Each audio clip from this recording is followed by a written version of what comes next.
Hi friends, ఎలా ఉన్నారు? ఈరోజు మనం రెసిపీ కొత్తిమీర పచ్చడి ప్రిపేర్ చేసేద్దామా? ఇలా చిన్న కొత్తిమీర కట్ట తీసుకొని ఇక్కడికి ఇటు నుంచి ఇటువైపు భాగం కట్ చేసుకొని ఓన్లీ ఆకులు మాత్రమే వేసుకోవాలి. అలాగే ఇలాంటి పండుటాకులు కూడా తీసేయండి. ఇలాంటివి 2 చిన్న కట్టలతో కొత్తిమీర పచ్చడి ఎలా ప్రిపేర్ చేయాలో చూసేద్దాం. ఇదిగోండి, ఈ విధంగా కొత్తిమీర కట్ చేసుకొని శుభ్రంగా కడుక్కొని ఒక పక్కన పెట్టుకుందాం.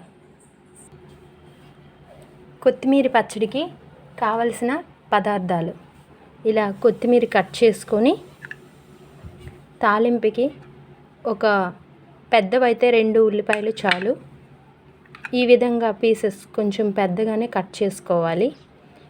అలాగే ఒక 5 పచ్చిమిరపకాయలు, ఒక 3 వెల్లుల్లి రెబ్బలు, చిన్న అల్లము ముక్క. మీరు వేస్తే వేయండి, లేకపోతే అల్లమును వెల్లుల్లి స్కిప్ చేసేయండి. అలాగే ఒక 4 కరివేపాకు,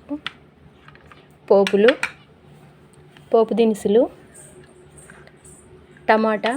టమాటా కూడా ఒక 2 టమాటాలు. ఉల్లిపాయలు అయితే ఏ విధంగా కట్ చేసుకున్నామో అదే సైజు ముక్కలు టమాటాలు కూడా కట్ చేసుకోవాలి. ఆ విధంగా అన్ని ముక్కలు కట్ చేసుకున్నాం కదా. కట్ చేసుకున్న తర్వాత ఒక పక్కన పెట్టుకొని ముందుగా ఒక కడాయిలో కొద్దిగా నూనె పోసుకొని, ఈ విధానం అంతా సిమ్లోనే చేయాలి, గుర్తుపెట్టుకోండి. మనం కట్ చేసి పెట్టుకున్నాం కదా, ఉల్లిపాయలు వేయాలి.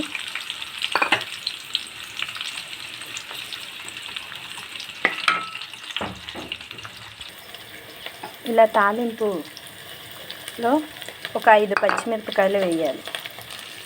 ఆ తర్వాత 3 వెల్లుల్లి రెబ్బలు, తర్వాత అల్లం ఇలా కచ్చబెచ్చ చేసి వేసుకోవాలి. ఇలా కొద్దిగా వేగాక కరివేపాకు, పోపు దినుసులు,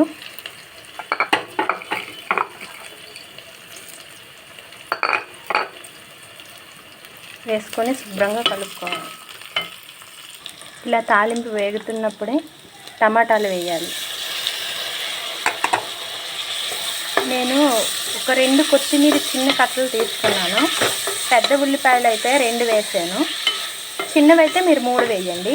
అలాగే టమాటాలు పెద్దవి కనుక నేను 2 వేసాను, చిన్నవైతే మీరు ఒక 3 వేసుకోండి, సరేనా? ఇలా వేసుకొని కొంతసేపు మూత పెట్టుకోవాలి.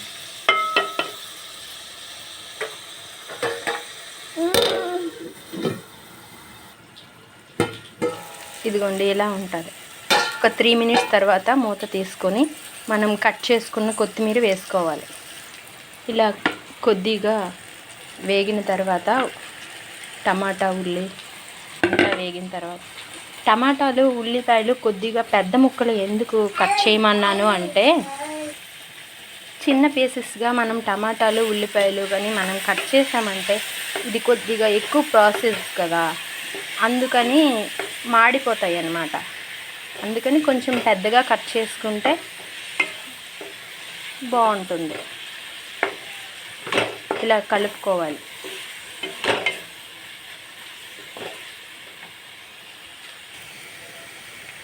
దీంట్లో కొంచెం చిటికెడు ఉప్పు వేసుకోవాలి, చిటికెడు పసుపు వేసుకున్న తర్వాత తగినంత ఉప్పు, మీరు ఎంత తింటే అంత ఉప్పు వేసుకోండి. ఆ తర్వాత ఇలా కలుపుకొని మూత పెట్టేసి ఒక 5 మినిట్స్ అలానే ఉంచాలి. గుర్తుపెట్టుకోండి, సిమ్లో పెట్టి ఉంచుకోవాలి. చూడండి, 5 మినిట్స్ తర్వాత ఇలా ఉంటుందన్నమాట. ఇలా అయిన తర్వాత కొద్దిగా మసాలా వేసుకోండి. ఇందులో గరం మసాలా శుభ్రంగా ఇలా కలుపుకున్న తర్వాత స్టవ్ ఆఫ్ చేసేసి కొంతసేపు ఇది చల్లారనివ్వాలి. ఒక 5 మినిట్స్ అయ్యాక చల్లారాక దీనిని మిక్సీ గిన్నెలో వేసుకోవాలి. ఈ విధంగా మిక్సీ గిన్నెలో వేసుకొని మిక్సీ పట్టేయాలి. ఇదిగోండి ఇలా మిక్సీ చేసుకోవాలి. మిక్సీలో వేసాక ఇలా మెత్తగా రుబ్బుకోవాలి. రుబ్బుకున్న తర్వాత ఒక చిన్న కడాయి పెట్టుకొని కొద్దిగా ఆయిల్ పోసుకొని ఇదిగోండి కొంచెం పోపులు 2 ఎండుమిర్చి వేసుకోవాలి. శుభ్రంగా తాలింపు వేగాక ఇదిగోండి ఇలా ఈ పచ్చడి వేసుకోవాలి ఇందులో. అంతే, ఈ విధంగా కొత్తిమీర పచ్చడి రెడీ. తాలింపు వేసుకొని శుభ్రంగా కలుపుకోవాలి. అంతే, కొత్తిమీర పచ్చడి రెడీ.